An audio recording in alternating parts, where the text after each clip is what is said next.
ሰላም ውድ ቤተሰቦቼ እንደምን አላችሁ? እንደምን እስከ ሰዓት ደረሳችሁ? እግዚአብሔር አምላካችን ከሁላችን ጋር ይሁን።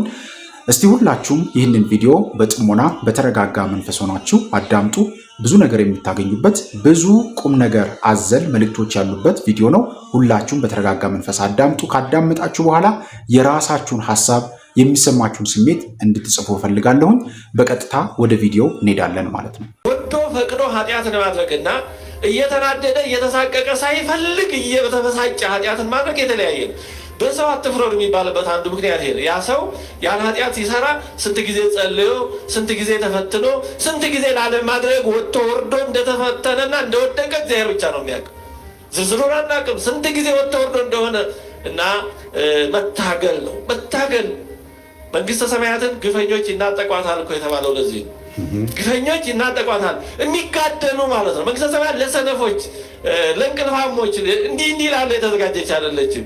ግፏን የሚጋደሉ የጸኑ የበረቱ ናቸው። ያዕቆብን እኮ ሲታገለው አድሮ ሲነጋ የባረከው ለዚህ ነው። እግዚአብሔር ስጦት ድሮንም በጣም ይመቹኛል። ያው አንዳንድ ነገራቸው ላይ ነው በሀሳብ ነው ማንስማማው እንጂ መጽሐፋቸውን አንብቤ እግዚአብሔርን ነፍሴን አርክቻለሁ። ሶስቱ መጽሐፋቸው የሚገርም ነው። በዚህ አጋጣሚ መድሎተ ጽድቅ መጽሐፍ አንብባችሁ ገዝታችሁ ብታነቡ በቤታችሁም ብታስቀምጡት ለልጆቻችሁ ቅርስ ነው የሚሆነው። እንደ ማስታወቂያ እየተናገርኩኝ ያለሁት በፈቃዴ ነው የማስተዋውቀው። ዲያቆን ያረጋል አበጋዝ የተናገሩት እጅግ በጣም የሚገርም ነው። ለምሳሌ በብዙ ድካምና በብዙ መከራ ይላል አይደለም የሐዋርያት ሥራ ላይ የሐዋርያት ሥራ 13 ላይ ይመስለኛል ወደ መንግሥተ ሰማያት እንገባ ዘንድ ግድ ነው ይላል። ግድ ነው መግባት በብዙ ድካምና በብዙ መከራ ይላል። አሁን ፈቅዶ ኃጢአትን የሚሰራ ወዶ ኃጢአትን የሚሰራና ሳይፈልግ ኃጢአትን የሚሰራ ሰው ይለያያል አሉ። ጎሽ ለያችሁልን። ግሎሲ የሚፈጽም ሰው፣ ዝሙትን የሚፈጽም ሰው፣ የሚሰርቅ ሰው፣ ባዕድ አምልኮን የሚያመልኩ ሰዎች እነዚህን እንዘርዝራቸውና ሁሉም ኃጢአት ናቸው። የትኛውን ኃጢአት እያሉን እንደሆነ ባይነግሩንም እኛ ግን ከፋፍለን እንየው። እኛ የከፋፈልን እንየው። ለምሳሌ የኔ ተማሪዎችም ወይም የኔ ቤተሰቦች የዚህ ዩቲዩብ አባላት የሆናችሁ በቴሌግራምም በየትኛውም አይነት ቴሌግራም የምትጸልዩ ቤተሰቦች በመቁጠሪያ ትቀጠቅጣላችሁ፣ ዘወትር ትሰግዳላችሁ፣ መናፍስትን ትቃወማላችሁ፣ ትቆርባላችሁ፣ ጸበል ለጸበል ትዞራላችሁ፣ ከዛ ደግሞ የሚያጠምቁ አባቶች ጋር ትሄዳላችሁ፣ ትደክማላችሁ። ይሄ እሳቸው ያሉት መድከም መልፋት አለብን ያሉት አንዱ ነው። ድካም ማለት ራስን ለማዳን መጣጣር ማለት ነው፣ አንዱ ነው። ልክ እንደዚህ በምታረጉበት ሰዓት ደግሞ ያኛው ሌላኛው መምህር ይመጡና ደግሞ ካባ የደረቡት ይመጡና ደግሞ ምንድን ነው ይህ ሁሉ ምን ያስፈልጋል? አርፈህ አንድ በቃ ሰግደህ ጸልየህ አትወጣም እንዴ? አንዴ ትበቃለች እኮ ይሄ ሁሉ ጋጋታ ምን ያደርጋል ይላል። ደግሞ እሳቸው የሚናገሩት የግል ሀሳባቸውን ከሆነ እኛም የሚናገሩት የግል ሀሳባቸውን ነው። እሳቸው ከመጽሐፍ አውጥተው ከሆነ እኛም ከመጽሐፍ አውጥተው ነው። ሁለቱንም ከየት እንዳመጡት እያወቅን ሁላችንም በመምህራን ተወዛግበናል። አያችሁ። ስለዚህ መጸለያችሁን ቀጥሉበት፣ መትጋታችሁን ቀጥሉበት። አስቡት፣ ሰው ሳይፈልግ ነው ኃጢአት የሚሰራው ከተባለ እጁን ሰደድ አድርጎ ወደ ኅፍረተ ሥጋው ከቶ ዘሩን የሚያፈስ ከሆነ ሳይፈልግ ነው። ስለዚህ እየተፋለማችሁ እየተጋደላችሁ እንደምንም ብላችሁ ቀጥሎ። ይሄኛው ኃጢአት ግን ከዚህኛው ኃጢአት ትንሽ ቀለል ያለ ኃጢአት ነው እየተባለ ያለው። ተስማሙበታላችሁ? እስቲ ስሙ። ትግል ነው መዳረክ የሚገኘው ነው። እንደዚህ ብሎ አንቀላፍቶ ተኝቶ አይሆንም። ታግሎ ነው መድረከት የሚገኘው። ስለዚህ መታገል ይጠይቃል። ሁለተኛ ከዛ መጥፎ ድርጊት ጋራ መታገል፣ አንድም ሊሆን ይችላል ብዙ ሊሆን ይችላል ማለት ያን ለመተው መታገል ከዚህ ጋራ ከዛ መጥፎ ድርጊት ጋር መታገል አሉ። መጥፎ ድርጊት የሚባለው እንዳልኳችሁ የስጋ ሆዳምነት ሊሆን ይችላል፣ ሌብነት ሊሆን ይችላል፣ የስጋ ፍትወት ሊሆን ይችላል፣ ባዕድ አምልኮ ማምለክ ሊሆን ይችላል። እና ጸበል በተደጋጋሚ ስትመላለሱና መንፈስ ለማስወጣት ስትተጉ ወይም ደግሞ ይሄንን ኃጢአታችሁን ወይም ደግሞ ኃጢአታችን ይሄ በዝሙትም ሊሆን ይችላል፣ አሁን ቅድም በጠቀስኩላችሁ እሱን ለማስወገድ ወደ አባቶች ስትሄዱ እነዛ አባቶች መንፈሱን ጨርሰው እንዳላስወጡላችሁ እንደማይችሉ ጸጋ እንደሌላቸው አድርገው ደግሞ ይቆጥራሉ። አሁን በአንድ አፍ ሁለት ምላስ ማለት ከባድ ነው። ተመልከቱ። ዘወትር መትጋታችሁና መመላለሳችሁን እንደ ሃይማኖት ትጋት አይቆጥሩትም። መንፈሱ አልወጣም ብሏችሁ እነዛም አባቶች ማስወጣት እንደማይችሉ አድርገው ነው የሚያስቡት። ይህንኑ ጥቅስ ማርቆስ 9:26 ላይ ታገኙታላችሁ። ምን ይላል? ጌታ ሆይ አጋንንትን አውጡ በስሜ ያውጡ ብለህን ነበር አሉት ሐዋርያት። አዎ። አሁን ግን ይሄ የመጣው ሰውዬ ከልጅነቱ ጀምሮ እሳት ላይ የሚጥለው ነው እያለ ነው። ይሄኛው መንፈስ ደግሞ ማስወጣት አልቻልንም፣ ስለምንድን ነው እኛ ማስወጣት ያልቻልነው ብለው ሐዋርያት ጠየቁት። ያ ማለት ሲተጉ ቆይተው ውጣ በኢየሱስ ስም ሲሉት ቆይተው አንድ መንፈስ ግን አልወጣም አላቸው። ይህ አልወጣም ያለው መንፈስ ምን አይነት መንፈስ ነው?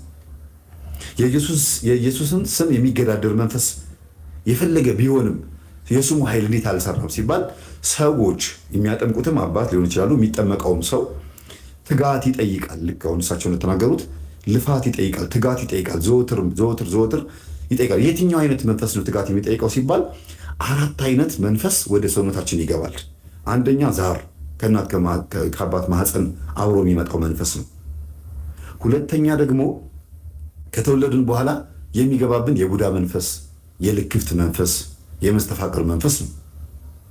ሶስተኛው መተት ነው። መተት ሰዎች እኛ ላይ ክፋት የሚያደርጉብን ለምን አለፈለት ለምን እንደዚህ ሆነ ብለው የሚሉት ነው።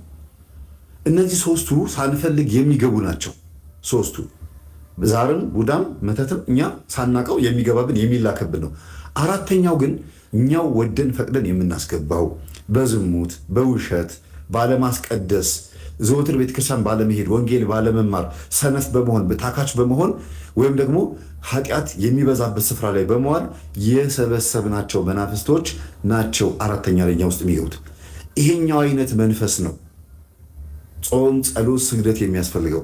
ለምን ብትሉ እናቶቻችን ባዕድ አምልኮን ወደው ፈቅደውን ያመለኩት የእናቴ አባቴ ከራማ እያሉ አዳልዬ እያሉ ጠቋርዬ እያሉ በደንብ አድርገው በዓመት 3-4 ጊዜ እየገበሩለት ፈረቀሳና ፈጫሳ እያደረጉለት ብዙ ቦታ ላይ እየሄዱ እንደፈለጉ እየሆኑለት ወደው ፈቅደው አምልከውት ወልደውናል አብዛኛዎቻችን። ስለዚህ ፈቃድ ያለበት መንፈስ የአንተ ልጅ ነው ተብሎ አመቺሳ ተሰጥቶት ወደዛ ወደ ሰሜኑ ስትሄዱ ደግሞ ራሄሎ የምትባል ዶሮ ማህፀን አካባቢ ታርዳ ደሙ ፈሶ ተሰጥቶት ከታመመ በኋላ ይሄ ልጅ አንተ ይሁን እንጂ ብቻ አድንልኝ ተብሎ በባህል ሕክምናም ሊሆን ይችላል፣ በአዳም ልኮም ያለበት ተዋርሶም ሊሆን ይችላል። ብቻ ልጁ በህይወት እንዲቆይ ተደርጎ ተወልደን አድገን ፈቃድ ተሰጥቶት ከኛ እንዴት ተብሎ ይለይ? አያችሁ፣ ፈቃድ የተሰጠው መንፈስ አለ በእኛ ውስጥ። በሁሉም ሀገር ላይ እንደየባህላቸው ለመንፈስ ፈቃድ ሰጥተው የሚያመልኩ ሰዎች አሉና ይሄ አይነት መንፈስ ነው። እንዲህ አይነቱ መንፈስ ያለ ጾም ጸሎት በስተቀር በሌላ አይወጣም አላቸው። ጾም ጸሎት ያስፈልገዋል። እኔ አሁን አውጣዋለሁ አለ። እናንተ ግን ስታወጡት ጾም ጸሎት ያስፈልጋችኋል አላቸው።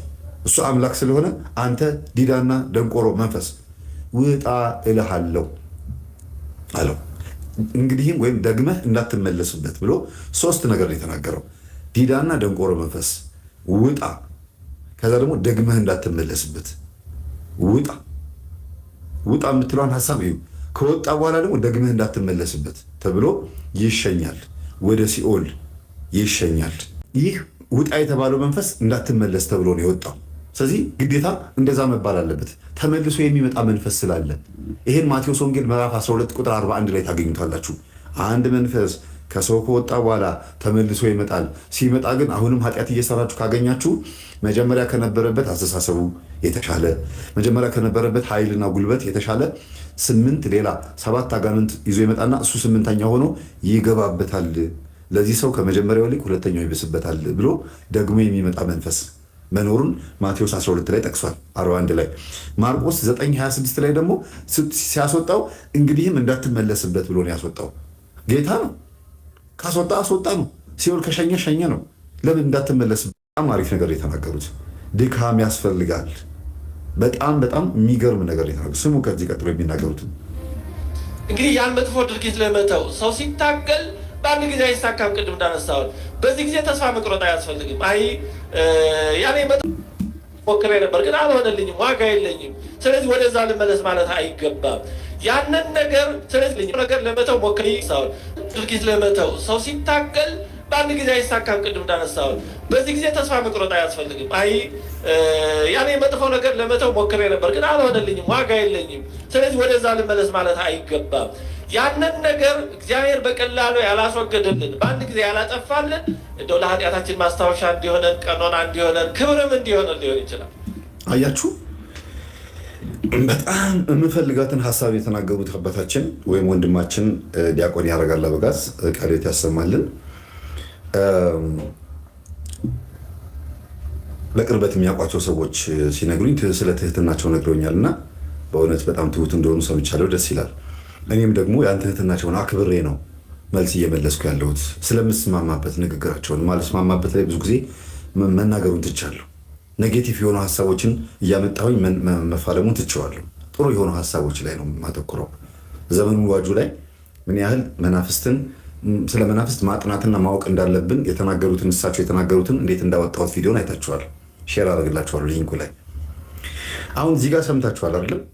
ያ ከእናንተ ሊርቅ ያልቻለውን የስጋ ድካማችሁን እስኪወገድ ድረስ መትጋት አለባችሁ፣ መልፋት አለባችሁ እንጂ ተስፋ መቁረጥ የለባችሁም። ድካም ያስፈልጋል። በመሀል ስናገር ያሳለፍኩባችሁ ሀሳብ ስላለ በደንብ አዳምጡት። በአንድ ጊዜ ያላጠፋልን እንደው ለኃጢአታችን ማስታወሻ እንዲሆነን፣ ቀኖና እንዲሆነን፣ ክብርም እንዲሆነን ሊሆን ይችላል። አያችሁ አሁን በተለይ የኔ ተማሪዎችም ሌሎችም የሚያጠምቁ አባቶች ተማሪዎች መንፈስን ለማባረር ብላችሁ ስትተጉ፣ ሱባኤ ስትገቡ፣ አቤቱ ማረኝ ስትሉ፣ እስከ መቼ ነው የምትምረኝ እያላችሁ እንደ ኢዮብ ስታለቅሱ፣ በቃ እንደ ዳዊት እጅግ በጣም በእንባ ስታለቅሱ ጸጋ ይመጣል። ከዛ ያን ጸጋ የህልም ሊሆን ይችላል። በህልም እግዚአብሔር ሊያናግራችሁ ይችላል። በጣም በመትጋታችሁ ሆነ እንዴት እንደምትሰግዱ ማንም ዓለም ላያይ ይችላል። እነዚህም አባቶች ሌሎቹም ትልልቅ መምህራን የሚባሉት ላያዩ ይችላሉ። በቀን ምን ያህል እንደምትሰግዱ አያውቁም። የሚያውቋችሁ ምዕመን መሆናችሁንና ኮሜንት ስትጽፉ ወይም ደግሞ ስትመሰክሩ ነው የሚያውቋችሁ። በቀን ግን ውሏችሁ እንዴት እንደሆነ አያውቁትም። ማህበር ላይ ምን እንደሆናችሁ አያውቁትም። እንዴት እንደምትተጉ እንዴት እንደምትጸልዩ እውነቴን ነው የምላችሁ። እኔ በደንብ ነው እያንዳንዱ ቤት ገብቼ ብዙ ነገር አይቻለሁ። ባሏን እንዴት አድርጋ እንደምትንከባከብ ስትሰግድ፣ ባሏ እንዴት ጎንበስ ብሎ ቆርባ ስትመጣ እግሯ እንዴት እንደሚስማት፣ ጉልበቷ እንዴት እንደሚስማት፣ ስለ ሚስቱም ስለ ባላቸውም መስክረው የማይጠግቡ ስለ እህትና ስለ ወንድማቸው፣ ስለ አባትና ስለ እናታቸው፣ ስለ ሰፈራቸው የሚጸልዩ ሰዎች፣ ተናግረው የማይጨርሱ ሰዎችን አግኝቻለሁ። ኧረ መምህር መንፈሱን ለማባረር ብለው በሚተጉበት ሰዓት ብዙ ነገር እየተናገሩ ነው። የልቤን ነው የሚናገሩት። ህልም አየሁኝ ብዬ ስነግራት ህልሙን ስትፈታልኝ ቁጭ ብሎ ነው የሚገጥመኝን ነገር በዚህ ሳምንት የሚገጥመኝ ነገር ነገረችኝ ብሎ ይናገራል። ያ ምንድነው? በትጋት የሚመጣ ነው። ለበረከት ይሆንላችኋል ያለው ይሆን። ያንን ድካም ለማጥፋት ስትሞክሩ ሌላ ጸጋ ይሰጣችኋል አለ። አያችሁ አይደለም? በእነሱ አንደበት በሚመሰከርበት ሰዓት በወንድሞቻችን በመምህራን የእኛን ትምህርት በሚቃወሙት ማለት ነው በሚመሰከርበት ሰዓት ተቀባይነት አለው፣ ተአማኝነት አለው። እኛ ግን ተማሪዎቻችን መካከል አንዷ ልጅ እንዲሆና ስትተጋ ስትጸልይ መቁጠሪያ ባለማግኘቷ በእምነቷ መቁጠሪያው ላይ ያለው ኃይል የእግዚአብሔር ነው። በእጇ እንዲህ ግንባሯን እየጠፈጠፈች እንዲህ እየመታች ማለት ነው ኃይል ያገኘች ልጅ አለች። እግዚአብሔር ሆይ እንደ መቁጠሪያ አድርግልኝ፣ እላይ ላሉት መናፍስት ሳብልኝ፣ እሰርልኝ ብላ እንደ ማግኔት ታግልኝ እጄን ከሁሉ ከእግር ጥፍሬ እስከ ራስ ፀጉር ያሉትን ሰብስበህ እዚህ ላይ እሰርልኝ ብላ መንፈስ ያሰረች ልጅ አለች። ማን ስለሆነች ነው እሷ? እንዴት እንደዚህ ትላላችሁ? ሰይጣንን ማሰር ከክህነት ጋር ያገናኙታል። ሰይጣናትን መሸኘት፣ አጋንንትን መቀጥቀጥ፣ ከበሽታ መፈወስን ከስልጣነ ክህነት ጋር ያገናኙታል። ከጸጋና ከስጦታ ጋር ከንጽህናና ከቅድስና ጋር የሚያያዘውን ጉዳይ ከስልጣን ጋር ያያይዙታል።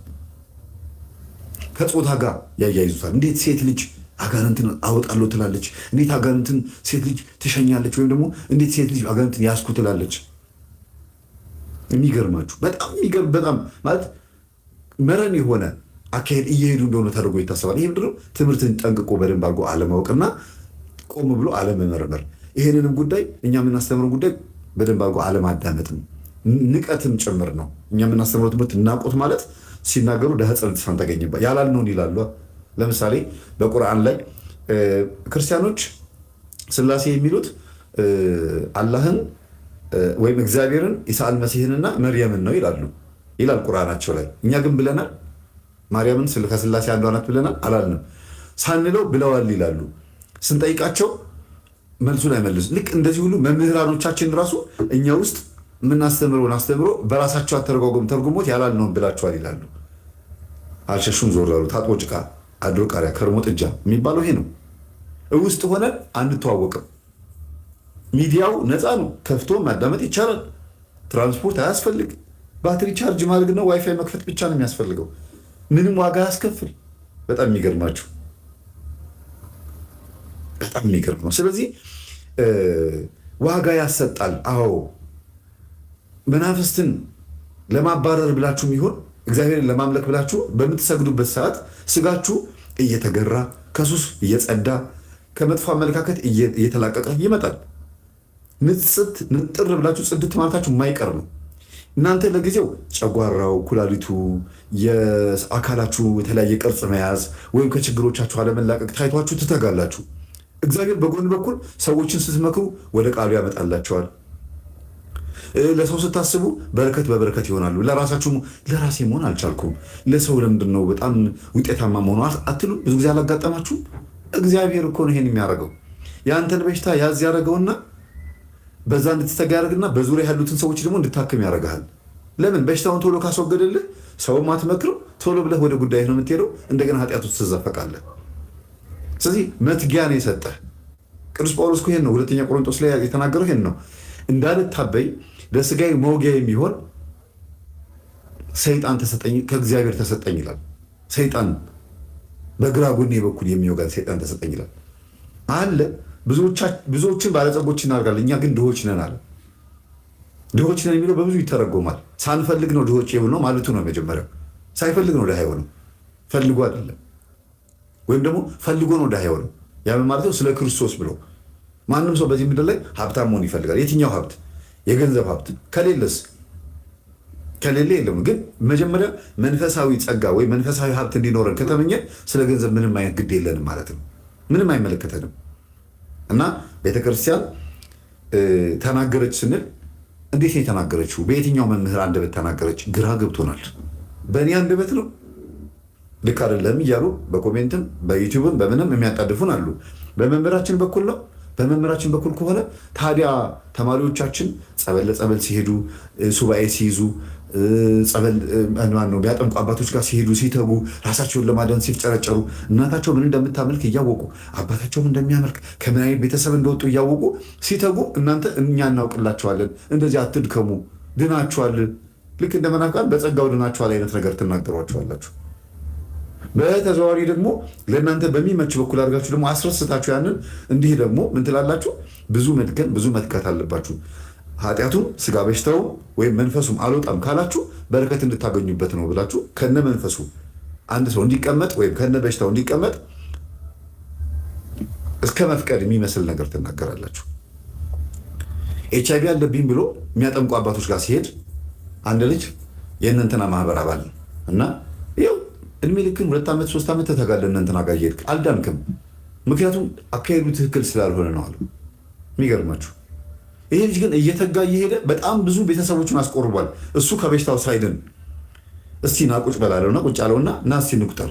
እኔ ቤተክርስቲያን መመላለስ ከጀመርኩ ጊዜ ጀምሮ እስቲ ቤተሰባችን ውስጥ እንቁጠር አለው። እንትናን ታውቃለህ? ቆርቦልኛል። እንትናን ታውቃለህ? ንስሐ ገብቶ ጸሎት እየጸለየ ነው፣ ግን ሲያጨስ ታውቃለህ? እንትናን ታውቃታለህ? ማማገሬን ታውቃቸዋለህ ብሎ አስቆጠሩ። 12 13 ሰዎች። አንተ ይሄን አድርገሃል አለው። ከንቱ ውዳሴ እንዳይሆንብኝ እንጂ አለው። አንተ ይሄን አድርገሃል ወይ? አገልጋይ ነህ፣ ሰንበት ጠማኝ ነህ፣ ዘወትር ቤተክርስቲያን ትተጋለህ። በደጅ ሁሉንም እነዚህን ሰዎች እያያቸው ነው የኖርከው። እኔ በመጣሁኝ በ1 ዓመት ውስጥ ይሄን አድርጌያለሁ። ታዲያ የኔ ቶሎ አለመፈወስ ቶሎ አለመዳን ለእነዚህ ሰዎች ምክንያት ከሆነ አሁን ማታድነኝ ማለት አያስብልም ማለት። አያችሁ፣ አንዳንድ ጊዜ የእኛኑ አስተምህሮ ለእነሱ በሚመች በኩል አድርገው ሲያስተምሩት ሰው አይነቃም። እኛ ስንናገረው ሬት ይላቸዋል። ያንኑ ትምህርት ደግሞ መምህራኖቻቸው ሲያስተምራቸው ደግሞ ትክክል ነው ይላሉ።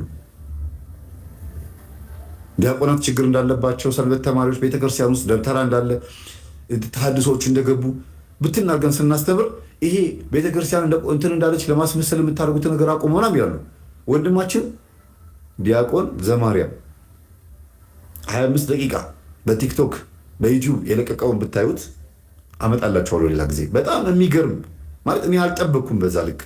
እንዴት በዚህ ልክ አንድ ሰው እንደዚህ ሲያስተምር እኛ የምንናገረው ነገር እንዴት አይገባውም? እንዴት አያስተውልም ብዬ ነው 25 ደቂቃ ሙሉ አገልጋዮችን ሙልጭ አጎ እየወቀሳቸው ነው።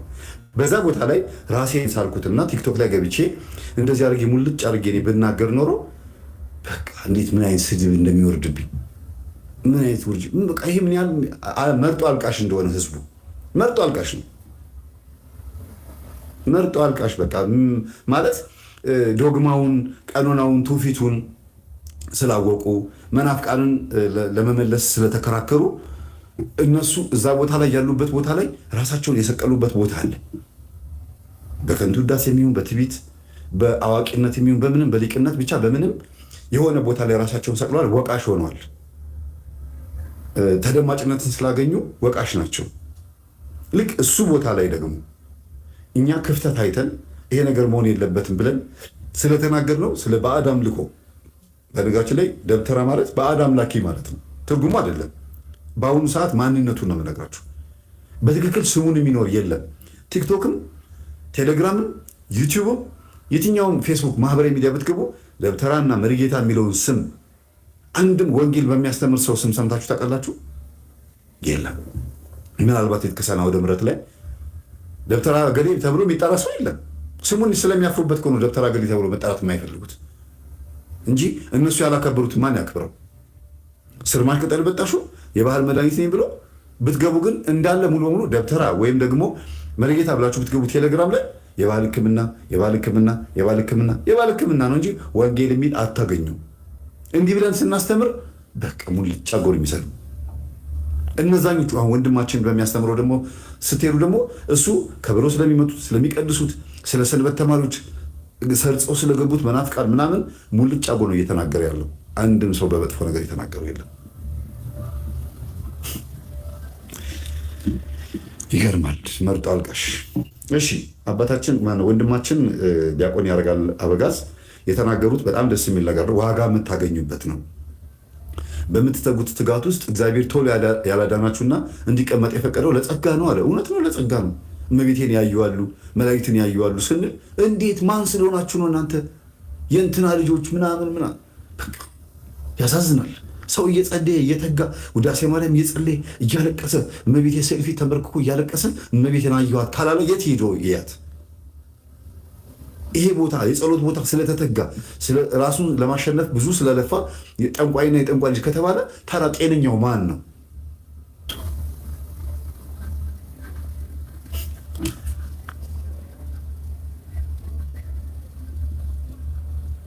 እሺ ስለዚህ አንዳንድ ነገሮችን እግዚአብሔር ቶሎ የማያጠፋልን ስላልሰማን ወይ ዘንግቶን አይደለም፣ ክብር እንዲሆንልን እንደ ማርያም ግብፃዊ ስላሳለፍነው ሕይወት አንጻር ቀኖናም እንደውም ማስተካከያም እንዲሆንልን ሊሆን ይችላል እና መቁረጥ፣ ተስፋ ሳንቆርጥ ደግሞ መጋደል ያስፈልጋል። ከዚህ በተጨማሪ ቀድሞ ወደዛ ኃጢአት ይፈትኑን ይስቡን ከነበሩ ነገሮች ሰዎችም ከሆኑ አካባቢዎችም ሁኔታዎችም ከነዛ መለየት።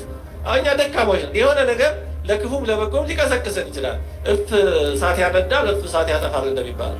ስለዚህ እንደዛ ካሉ ነገሮች መለየት ያስፈልጋል። ቅዱስ ጴጥሮስ ካልሆነ ጋር አምሽቶ እሳት ሲሞቅ ነው በአንድ ምሽት ጌታውን የሚወደውን ጌታ 3 ጊዜ በአፉ የካደው። ስለዚህ አዋዋል ወሳኝነት አለው። ጓደኝነት፣ ባልንጀርነት ወሳኝነት አለው። ስለዚህ ከማይደቅም ከማይመቻ አካሄድ ደግሞ ራስን መለየት ያስፈልጋል። እውነት ነው። ወደ ነበርንበት እንዳንመለስ ራስን ለይቶ በደንብ አድርጎ መትጋት ያስፈልጋል። ጥሩ ነው። አንድ ደግሜ የምናገራችሁ በጣም በኮሜንትም ይሁን በምንም የሚያጣድፈኝ የነበረ የዛው የሰፈሬ ሰው፣ እኔ ግን አላቅም የሰፈሬ ሰው መሆኑን እና የትምህርት የጠላት ነው ብቻ የተለያዩ መምህራን ትምህርት እያዳመጠ በቴሌግራምም በዩቲዩብም ሙልጫ ጎኝ ይሰድበኛል እና እኔ አላወኩም ይሄንን አንድ እናት ጋር ጨሌ ለማስጣል ሄጂ፣ መቼም እናቶች ከረ በጣም አተኩር ያሉ ብያቸዋለሁ።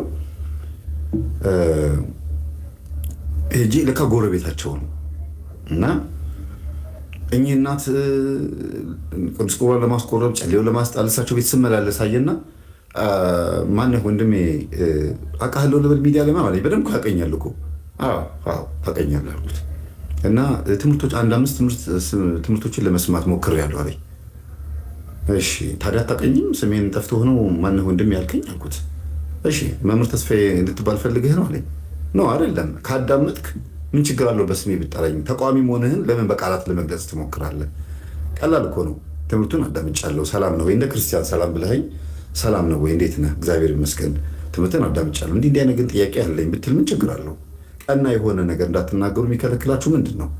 መገላመጥ፣ መሳደብ፣ መጥፎ ነገር መጻፍ ምናምን ምን ያስፈልጋል? ስለው ጊዜ እንዴ እኔ እንደምጽፍ አውቃለሁ እንዲ አለኝ። ወይ አንተ ነበርክ እንደ የምትጽፈው? እኔ አላወኩኝም። መጥፎ ነገር መጻፍ ያልኩት የአንተን ጓደኞች ተመሳሳዮችህን ነው። በዛውም ራስህን አጋለጥ ካልኩት እና በጣም ተናደደ። ያወቅኩበት መስሎት በመቀባጠሩ እና ወደ ቁም ነገሩ ልምጣላችሁና የእውነት ነው የምላችሁ እሳቸው ቤት የምመላለስበትን ጉዳይ ነው ማወቅ የፈለግከው አልኩት። አዎ ምን ፈልገህ ነው የምትመላለሰው አለኝ። ምን ይመስልሃል አልኩት። እኔ እንጃ ምን ይመስልሃል እስቲ ገምት አልኩት። እኔ እንጃ ሴትዮዋ ኮተታም ስለሆነች ምን ታደርጋለህ ነው ብዬ ነው እዚህ ቤት አለኝ። እኔ ምን እመስልሃለሁ አልኩት። ያው መምህር ነኝ ነው የምትለው አለኝ። በቃ ቀድመው መጀመሪያ ስለኛ የሰሙት ወይም የሳሉት ነገር ስላለ ለመቀበል በጣም ይቸገራሉ። እና እስቲ ግድ የለህም ውስጥህ ደስ ብሎት ባይሆንም ማለት ነው ያው የትምህርት ማስረጃዬ ቤተክርስቲያን ያስተማረችኝ በቃ መምህር የሚለው ማዕረግ አለ። እስቲ ዝም ብለህ ደፍረህ እስቲ መምህር ብለህ ጠራኝ አልኩት። ሊጠራኝ ፈልጌ አይደለም ስሜቱን ለመረዳት ነው። ምንድን ነው ስሜን ታውቀዋለህ ወይ ስሜን አልጠራህ ወይ ደግሞ ማዕረጌንም አልጠራህ እንዴት በዚህ አይነት አክሰንት እና አነጋገር እያናገርከኝ እኔ ፖላይት ሆኜ ፖዚቲቭ ሆኜ እንዴት አወራሃለሁ? እስቲ ለስለስ በል ሻይ ቡና እንበል ትፈቅዳለህ? ደስ ያለ ንዘዝና ቁጭ ብለን እስቲ እናውራ። ምንድን ነው እንደዚህ ቱግ ቱግ የሚያደርግ ምን አናደደህ እስቲ አልኩት። ምን ይመስላችኋል አሁን ይሄ ልጅ የሚያናድደው? ጎረቤት ነው የሴትዮዋ ጎረቤት ነው። እስቲ ገምቱ። ይሄ ልጅ ዝም ብሎ እንደዚህ ጭር ይላል። የሚናገረው ንግግር አይጥምም። ጠመም ያለ ግራ ዘመም ሬት የሚል ነገር ነው የሚናገረውና ግድ የለህም ወንድሜ በቃ ሁለታችን የቤተ ክርስቲያን ልጆች ነን እስቲ እናውራ አልኩት። እሺ ምንድን ነው ሴትዮዋ ጋር የሚያመጣ? ይቅርታ በቃ ምናምን ለስለስ አለ። እኔ ልንገር አልኩት። እኚህ ሴትዮ ባዕድ አምልኮ የሚያመልኩ ሴትዮ ናቸው። ጨሌ አላቸው። ከዛም አልፎ ተርፎ ንስሐ ገብተዋል። ለቅዱስ ቁርባን እንዲበቁልኝ እየተመላለስኩ ነው። ዛሬ ለምሳሌ ይኸው ጨሌያቸውን አቃጥዬ እየወጣሁኝ ነው። ጨሌያቸውን ስናቃጥል ራሱ ሴትዮዋ ላይ ያለው መንፈስ በጣም ተበሳጭቶ ዘሮ ጥሏቸው ነበረ። ጸበል ረጭቻቸው ከዛ በኋላ አስነስቼ ሶፋ ላይ አስቀምጫቸው ነው የመጣሁት ስለው ጊዜ ካህን አይደለም ለምን ጸበል ረጭ አለኝ። አንተ ፈሪሳውያን እኮ ነው እንደዚህ የሚያስቡት። ፈሪሳውያን ጌታ በሰንበት ቀን ሲያድር ዛሬ ሰንበት ነው ይላሉ እንጂ ስለተፈወሰው ሰውዬ ግድ አይላቸውም። ስለሚድኑት ሰዎች ግድ አይላቸውም። ስለ በሽታቸው ስለ ህመማቸው ግድ አይላቸውም። ይህ እኮ ፈሪሳዊነት ነው አልኩት። አይ እሱማ ልክ ነህ እኮ ግን ጸበል መርጨት አልኩት። አዎ እንደ አንተ ቤት ውስጥ እህት ብትታመም ጸበል አምጪ ብላ አትረጭም አልኩት። እሺ ቤተክርስቲያን ይሄ ነገር አላጋጠምህም? ምንድን ነው ጸበል የተቀመጠ በጀሪካን የተቀመጠ ጸበል አምጥቶ ደግሞ ሰው መርጨትና ወደ ልቡ መመለስ ምንድን ነው ደግሞ ሌላ ክህነት የሚጠይቀው አልኩት። የስላሴ ልጅነት አላሰጠው፣ ክርስትና አላነሳው፣ መስቀል አላሳለምኩ። ምንድን ነው ይሄን ያክል እንደዚህ ሌላ ነገር ውስጥ እንድትገባ የሚያደርግህ አልኩት። ከዛ እኔ ሴትዮዋ በመለወጣቸው ደስተኛ ነኝ፣ ግን ያልተዋጠልኝ ነገር አለ ምናምን አለኝ። ከዛ ተለያየን። ለማንኛውም እንካ ስልክ የግል ስልክ እሰጥሃለሁ፣ ደውል እናወራለን በሰፊው አልኩትና ተለያየን። ከሁለት ሳምንት በኋላ ገብቶ ስለ እኔ መጥፎ ስለምናስተምረው ነገር መጥፎነት ምናምን ነግሯቸው ለሴትዮዋ ማማ በመለወጡ ጥሩ ነው፣ ቤተክርስቲያን ግን አሁን ገብቶ ያስተማሩት ልጅ ወደ ራሱ ድብትርናና ጥንቆላ ሊያዞሩት ፈልጎ ነው ምናምን ብሎ መጥፎ ነገር ነግሯቸው ልባቸውን ቀይሮብኝ ሲሄድ ወንድሜ ልጄ መምህር ተስፋዬ በቃ ባትመጣ ደስ ይለኛል፣ አመሰግናለሁ ስላረክልኝ ነገር ሆኖ ምናምን አሉ። ማዘር ምን ሆነዋል? ችግር አለ አልኳቸው። አይ በቃ ጥሩ ነው ያረከውን ነገር አመሰግናለሁ፣ እግዚአብሔር እንዳውቅ አድርገኛል፣ ግን በቃ ከአንተ ጋር ይበቃኛል አሉ። ኦኬ የሆነ ነገር አለ አልኩኝና ዝም አልኩ። በቃ እና የሆነ ያገኘሁት ሰው አለ ችግር አለ አልኳቸው። ዝም አሉ። አይ እንኳንም ጨሌውን አቃጠልኩት፣ መቼም ተመልሰው እንደገና ጨሌውን አያነሱትም ብዬ ወጣሁኝ። ከአንድ ወር በኋላ ራሱ ፈልጎኝ መጣ ይሄው ሰው። ከዛ መምህር እንድናወራ ፈልጌ ነበር አለኝ። ምንድን ነው አልኩት። አይ በቃ ጥፋት አጥፍቻለሁ አለኝ። ምንድን ነው ያጠፋኸው? ምንድን ነው ያረከው? ሴትዮዋን ገብተው ነገር እንዳረካቸው ሰምቻለሁ አልኩት። ሄደህ ነበር አለኝ። አዎ እንዳትመጣ እዚህ ቤት አሉኝ። ግን ስለ እኔ መጥፎ ነገር ነግረሃቸው ይሁን ምን እንዳልካቸው አላውቅም። ብቻ በአጠቃላይ ሴትዮዋን ለቅዱስ ቁርባን ሊበቁ የነበሩትን ሴትዮ አስጥለኸኛል፣ ዕዳ አለብህ ከጌታ። የእሳቸው ነፍስ እንዲሁ እንዳለች ብትሞት ሰይጣን ቢቀድማቸው ትጠየቃለህ አልኩት። ነው መሰለኝ እንደዛ ሳይሆን አይቀርም። እናቴ እኮ ታመመች አለኝ። እንዴ ታዲያ ያንተ እናት ምን አገባኝ አልኩት። ማለቴ ምን አገናኘው ማለቴ ነው። ምን ይመለከተኛል ደግሞ ወደ ልታዞርብኝ ነው? አይ ጸበል ስወስዳት እኮ ጮኸች እና ታድሼ ነው። ከየት ነው የታደስከው ሲባል ከዚች ሴትዮ ነው ገብቼ ታድሼ ነው የገባሁት። ከዛ ምን ማለት ነው ታዲያ?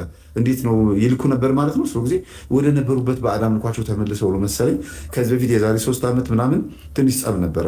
መተት ልካብኝ ነው መሰለኝ፣ እየታመምኩ ነው የሆነ ነገር ሳታደርገብኝ አትቀርም ብላ እናቴ ስታወራ ጸበል ወስጃት አስቀምጫት ወጥቼ እናትህ ጮኻለች ነው እንጂ ያሉኝ። ምን ብላ እንደ ጮኸች አላወቅኩኝም። አሁን ግን ታድሼ ነው ይላል። ማን የታደስከው? ከማን የመጣኸው? ስማቸውን ጠርቶ ይናገራል። እሺ ስለዚህ ምን ልርዳህ አልኩት። አይ ሴትዮዋን ሂድና እንደገና ጨሌያቸውን አስጥለህ ቡና ማፍላታቸውን መካደማቸውን አስጥለህ እንደገና ወደ ቅዱስ ቁርባን አምጣልኝ። እናቴ ላይ መተት እየላኩ ነው። ይሄንማ አንተ አድርገው፣ አንተው ጨርሰው አልኩት። በጣም ይገርማቸዋል። አንተው ራስህ ጨርሰው፣ እኔ ምን አገባኝ እዚህ ውስጥ? ያስጣልከኝ አንተ ነህ። እንዲያውም ክርስቶስ የሚክስህ ወደ ሥጋው ደግሞ ስታበቃቸው ነው። አንተ ነህ የምትጨርሰው አልኩት። ሳይወድ በግድ ትምህርታችን እያዳመጠ እንዴት እንደሚያደርጋቸው ሴትዮዋን እያየ እሳቸው ላይ ያለው መንፈስ እየደወለ እየጠየቀኝ፣ እሳቸው ላይ ያለው አዳልሞቴ ነው። ቡና ሲያፈሉ የኔ አባቴ እናቴ ከራማ ሂድና ውጋልኝ፣ ሂድና እንዲያርግልኝ እያሉ ጨሌውንም ቡናውንም የሚለማመኑ ናቸው። ስለው ስለ ጨሌ፣ ስለ ቡና፣ ስለ አዳልሞቴ ገብቶ ትምህርታችንን ሳይወድ በግድ አዳምጦ እናቱን እኮ ለማዳን ነው። አየህ፣ በእናቱ መጣበት እግዚአብሔር። እናቱ ላይ ያለውን መንፈስ ለመያዝ ለማሰር እኔ እምቢ ስላልኩት፣ እኔ አውቄ ነው እንዲተጋ ነው እምቢ ስላልኩት፣ በጣም ብዙ ደከመ። ጓደኞቹ እስኪታዘቡት አንተ ከመቼ ወዲህ ነው ደግሞ እንደዚህ ጀመርኩ? አይ አሁን አምኛለሁ፣ እናቴ ላይ ያለው መንፈስ ታድሼ ነው። ከማን የመጣው? ከእሷ ነው የመጣሁት ብሏል። መምህር ተስፋዬን ደግሞ ሳያቀብጠኝ አስጥየው ሴትዮዋን ሄጄ ስለሱ መጥፎ ነገር ነግሬው አሁን ገብቼ እኔ በነገራቸው አልሰማማሉኝ። የሚገርማቸው አልሰማማሉኝ አለ። ሴትዮዋ ዞር በል ከዚህ ነው ያሉት። ማዘርዬ ባለፈው እኮ የነገርኩት ነገር ተናድጄ ተሳስቼ ነው እኮ አሁን ሲገባኝ ትምህርቱን ሳዳምጠው ልጁ ትክክል ነበር ሲላቸው ዞር በል ከዚህ እዛው ራሳችሁን ቻሉ። ቄሱ ምኑም እየመጣ እዚያ አብሮ ቡና እየጠጣ አብሮኝ እየካደመ ምን እያለ እንደገና መልሶ ደግሞ ለቅዱስ ቁርባን ብቂ አንዴ ታዩ አንዴ ምን ይሉኛል። እዚህ ያው የሚያውቁትን ታሪክ እያስታወሱ ማለት ነው። ለጣዖት የተሰዋ መስዋዕት ቄሶች ይበላሉ። አንዳንድ ጊዜ እየገቡ የሚካኤል የገብርኤል ያዌ ዝክር ነው እየተባለ እነሱ ገብቶ ይጠርጋሉ። እናቶች ለምን ያንን ዝክር እንዳዘጋጁት ለምን ያን ምግብ እንዳዘጋጁት ያውቁታል። እያወቁ የሚገቡም አንዳንድ አገልጋዮችም አሉ። በአውቶቡስ በሚኒባስ ተጭነው እየመጡ ከነከበሯቸው መጥተው በልተው ጠጥተው ዝክር ጠጥተው ይሄዳሉ። ከቅዳሴ እንደወጡ ለምን እንደተደገሰ እንኳን አያውቁም። በቀጥታ ለመንፈሱ የተደገሰ ድግስ ቄሶች በሚኒባስ መጥተው ሲመገቡ ሲሄዱ በቪዲዮ አሳይተውኛል። እናቴ ይህንን የምታደርገው ለምን እንደሆነ አለች። መጀመሪያ እማዬ አሁን ይህንን ለአዳልሞቴ መስዋዕት አቅርበሽ የአንድ በሬ ታፋ ከዱካንዳ ገዝተው ያንን ስጋ በጥሬም በወጥም አድርገው ካህናትን ጠርተው አብልተዋል። ግን ለአዳልሞቴ ነው ያደረጉት። እና ታዲያ ምን አገባኝ? ያው ሁለቱም አምላክ ነው፣ ይህም አምላክ ነው፣ ያም አምላክ ነው ይላሉ እናትየው ቪዲዮ ላይ። ቄሶቹ መተው ደግሞ ሲመገቡ ደግሞ ሁለቱን ቪዲዮ ላከችልኝ። ከቅዱስ ቁርባን የወጡ ቀድሰው የወጡ አባቶች እዚህ ጋር መተው ደግሞ በዝክር ሰበብ ይልከሰከሳሉ። በጣም የሚያሳፍረው በጣም ቤተሰቦችና እንዲህ አይነት ነገሮች በጣም ከባድ ናቸው። በመጨረሻም እንግዲህ ውድ ቤተሰቦቼ በዛሬው ቆይታችን በተመለከትነው ቪዲዮ ብዙ ነገር የተማርን ብዙ ቁም ነገር አዘል መልእክቶችን ያገኘንበት ቪዲዮ ነው። ምክንያቱም ብዙ ነገር የተማርንበት ቪዲዮ ነው። ብዙ መረጃዎች የተጋሩበት ቪዲዮ ነው። ሁላችንም የሆነ ነገር አግኝተናል ብዬ ተስፋ አደርጋለሁኝ። በቀጣይም እንደዚሁ በሌሎች ቪዲዮዎች በሌሎች ትምህርቶች እስከምንገናኝ ድረስ የቅዱሳን አምላክ ከሁላችን ጋር ይሁን። ላስተማሩን፣ ለመከሩን ለወንድሞቻችን ለአባቶቻችን እግዚአብሔር አምላካችን በእውነት ረጅም ዕድሜን ያድልልን። በተለይም ደግሞ ዲያቆን ያረጋል አበጋዝ በእውነት ዘመኑን የዋጁ አባት ናቸው። በዚህ ዘመን ላይ በጣም ብዙ አባቶችን እንመለከታለን። ጎበዝ የሚባሉ አባቶችን ዘመኑን የዋጁ እንደዚሁም በንስሐ አባት ደረጃም በጣም ጎበዝ ችግሮቻችንን የሚረዱ በተለይም የመናፍስቱን ውጊያ የተረዱ አባቶችን እንመለከታለን እና አሁን እንግዲህ በዚህ ቪዲዮ ላይ በግልጽ ነው የተገለጸው። መምህር ተስፋዬ የገለጸበት አገላለጽ አለ። ዲያቆን ያረጋል አበጋዝ ብዙ ጊዜ የምናገራቸው ነገሮች ግልጽ ናቸው ለመረዳት እና እንደዚህ አይነት አባቶችን እግዚአብሔር አምላካችን ያብዛልን። እኛም እንበርታ፣ ፍሬ የምናፈራ የምንጠነክር የምንበረታ እግዚአብሔር አምላካችን ያድርገን። በሀገር ውስጥም ከሀገር ውጭም ያላችሁ ቤተሰቦቼ በያላችሁበት ሰላም እግዚአብሔር ከሁላችሁ ጋር ይሁን። እንበርታ፣ እንጠንክር። ይህንን ቪዲዮ ለብዙ ሰዎች ሼር ማድረጋችሁን እንዳትረሱ። በተለይም በዚህ መንገድ የሚፈተኑ የሚቸገሩ ሰዎችን ልናግዝ ልናበረታ ይገባል። እግዚአብሔር አምላካችን ከሁላችን ጋር ይሁን።